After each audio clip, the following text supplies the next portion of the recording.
won a game of football. West Ham United 3, Newcastle United 1. We were brilliant. We were good. Newcastle United, they were not good.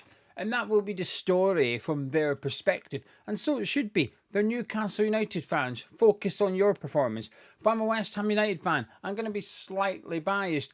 We were good. The first half, thoroughly enjoyed it. Thought we played some fantastic football. Freddie Potts, first Premier League start for us. Thought he was fantastic in there. Lucas Paqueta, Fernandes, a lot of good performances, but a big win for Nuno. He's got a lot wrong at West Ham recently. His lineups against Leeds United and Brentford were shockingly bad and very strange. No idea why he did what he did in those two games, but we need to start picking up wins and getting points in games where we don't expect to get points. And Newcastle United was certainly one of them. I know they've not been great away from home so far this season. Well, you can look at it how you want. Prior to playing West Ham, they had no win in 4 away games, or they'd only lost 1 away game so far this season.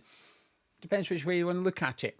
As for the Newcastle side of things, it is fair for Newcastle fans to say that's one of the worst performances they've seen in a while under Eddie Howe, because I think it was. They were poor, and also that didn't feel like an Eddie Howe Newcastle United team to be playing. The subs Howe made at half time, and in the second half I felt it was a little bit panicked. It didn't really make sense to me. At no point did he make those subs to think, oh no, we're going to struggle here. I was actually quite pleased with the subs he made at half time. I thought Newcastle got worse. And by the end of it, I thought he was just chucking on Barnes and Elanga and making attacking subs for the sake of it. Nuno got everything spot on. Howe got a lot of things wrong. But the Newcastle players did not turn up. And now you can look at their way form, which is they've got 3 points from 5 away games so far this season. That's not good enough.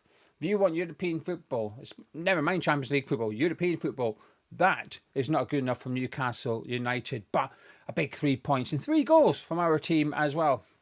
I'm happy with it. I'm a positive panda this Monday. Anyway, welcome to the Tartan YouTube channel. This is the Premier League review show where we take a look at all the talking points from around the Premier League over the weekend. 1 game done, 1 game tonight, 8 games to discuss. I want to go to the City ground. Nottingham Forest 2, Manchester United 2. It wasn't a corner, was it? Let's be real, let's be fair, let's be honest. It wasn't a corner in a million years. It's in. The ball is in. The bottom of the ball is out, but the edge of the sphere is over the line. Therefore, it's in. And to some extent, I don't think the bad thing here is that they made the incorrect decision. It happens. I think the bad thing here is that he guesses. The linesman, the referee, whichever one's made the call, they can't tell. They don't know if that ball is in or if it's out. They've just guessed. And we'll give the corner. A lot of the time, you will get away with it. Because they did later on in the game. Nottingham Forest got a corner that wasn't a corner. It came off a Nottingham Forest player who was in an offside position, and it went out. And it should have been a goal kick. Well, it should have been an offside free kick. But if not, a goal kick. And they gave a corner. So they got that wrong as well. Mistakes will happen. Usually, you just don't get punished for it. And therefore, it's not a talking point. But it was a complete guess by the officials at that game. And I think Sean Dyche is right to say this is not good enough. When you've got all those cameras, it's just a question of how micromanaged do we want the game. I already feel it's too delayed, managed too much. It makes it for a dull game. Case in point is West Ham against Newcastle. We got a penalty. It wasn't a penalty. 1 replay confirmed Chow got the ball before he got Jared Bowen. That was enough. But it took 4 minutes for them to overturn a decision that could have taken 20 seconds at the most. That was it. It's just unnecessary. So how much more calls do we want? Could you imagine that decision went to VAR, the corner? They wouldn't look at it in one go and go, oh, it's in. Drop ball to Nottingham Forest. That wouldn't happen. They would take 5 minutes. Oh, is it in? Is it out? Is it in or is it out? Yes, you need Hawkeye technology along the goal lines, essentially, and that will tell you if it's in or out. But then they'll still get decisions wrong. It will go out in about, hang on a minute, You've given a corner. It's actually a goal kick. You've got that. How far do we go with VAR? It's already feeling a little bit delayed and robotic for my liking. The less VAR, the better, as far as I'm concerned. So I don't really want corner decisions to go to VAR. I don't want it. Yes, we'd get the correct decision eventually, but the games will be 120 minutes long. Everything will get disputed. And when do you check it? Do you check it if it's a goal? Or do you check it every single time it goes out? You can't be doing that. So it's only if it's a goal. Then what about the ones that they get wrong? It should be a corner and they don't give it. Because arguably, at the moment, teams would say, hang on, Premier League in general is getting a bit better at set pieces, so we want our corners. It's too far for me. A good game of football. I watched this game, Nottingham Forest, Manchester United. I enjoyed it. Both teams could feel unlucky to not win the game. I thought both teams did enough. I think a draw was the right result. I think it was a fair result. But actually, I enjoyed what Nottingham Forest had to offer, and I enjoyed what Manchester United had to offer as well. Some good goals in the matches as well. Good quick turnaround, double goals from Nottingham Forest. They'll be all right under Sean Dyche, and Man U continuing to improve, although it's only a point. They're in form at the minute, Man United. Had they won that, they would have went second for the time being at least anyway. Good game. Spurs 0, Chelsea 1. Oh, they're booing. They're booing at full time. But you know what? I'm going to defend Tottenham fans. They're well within the right. I get it. I completely get it. I say on here, bowling Spurs, and it's not to take the piss. Listen, I'll take the piss out of Man U, right? I put my hands up.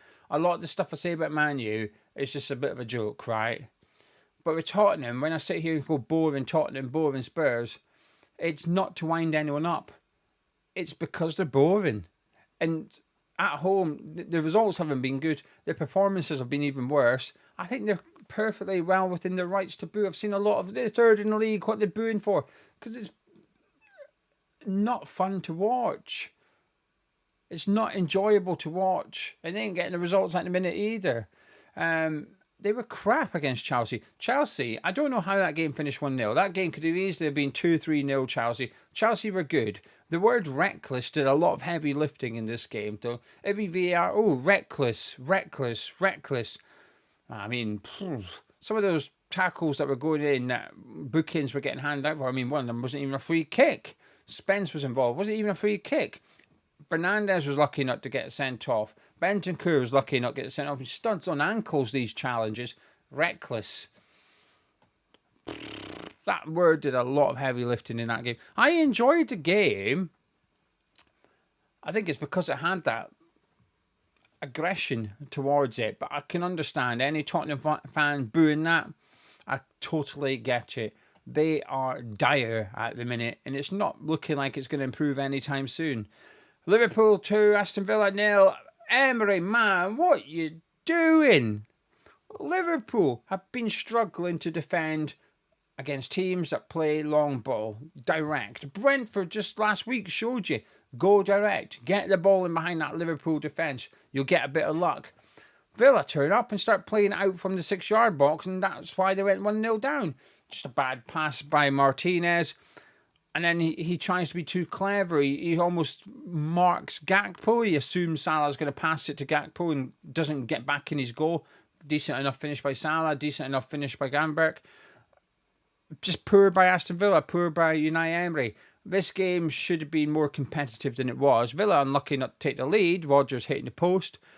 And Villa were all right once they got into the final third. I just feel like Emery got his tactics wrong in this one. But Arne Slot can be relieved. An important win. They needed that win, Liverpool.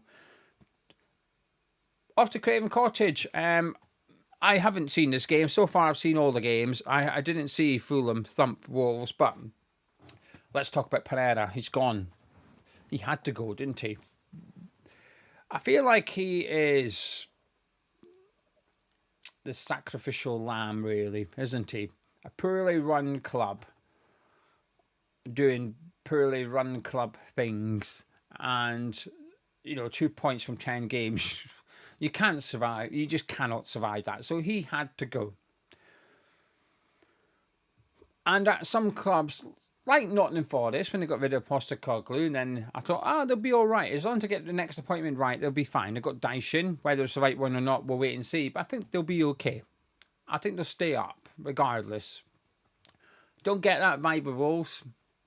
And if you don't get that vibe from Wolves, it's because it's not totally Pereira's fault. And I think that's true. But both things can be true. They can be a badly run club, but Pereira can also just be a bad manager. He's a nice bloke. I like the cut of his jib and stuff. And when he rocked up, he was brilliant for them last season and kept them up.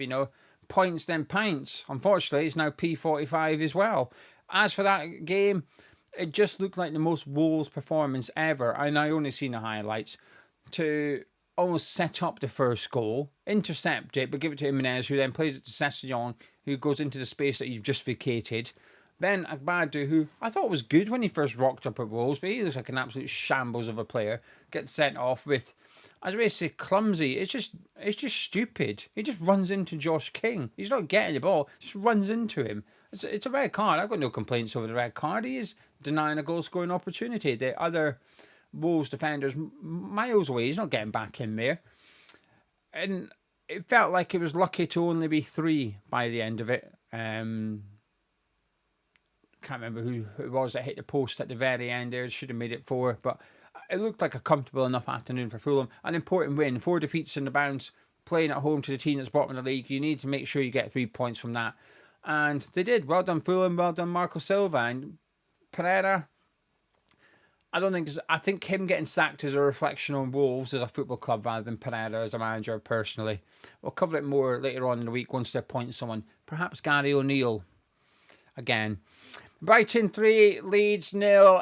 Again, I'm always reluctant to base too much on highlights because it's just that. It's highlights. You see what they want you to see. You don't see the whole 90 minutes. So I'm always a little bit hesitant to form an opinion of a game based on what you get shown.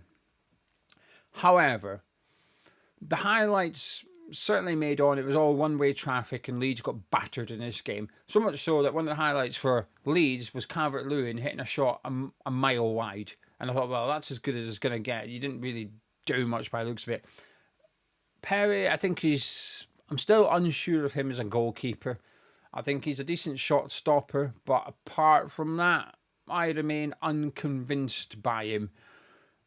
But that strength of his certainly got called into question. Some top saves and prevented it being a real... 3-0 is a comfortable defeat, but it felt like and looked like it could have been 5 or 6, to be honest with you.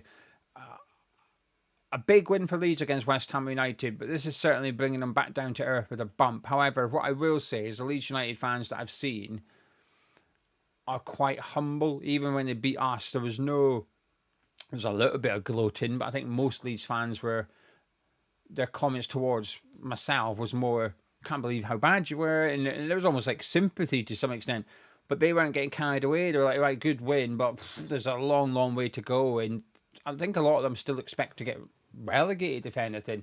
This performance and results certainly won't help them with those fears. As for Brighton, again, an important win. They'll have aspirations of European football, and so they should, because they should be looking at Newcastle United right now thinking, do you know what, we can finish above that lot. They can look at Aston Villa at the start of the season and think, well, they're a bit inconsistent, aren't they? Even some of the more solid Premier League teams like Everton and Fulham have had a bit of a difficult start. Crystal Palace have got the distraction of European football. Brighton should be looking at that thinking, maybe we can get up there and get European football. They would have been disappointed to miss out on it. They can certainly go get it. Big win for them. Danny Welbeck, that man is in form, isn't he? Welbeck is bagging. He's nearly 35 years old, I think.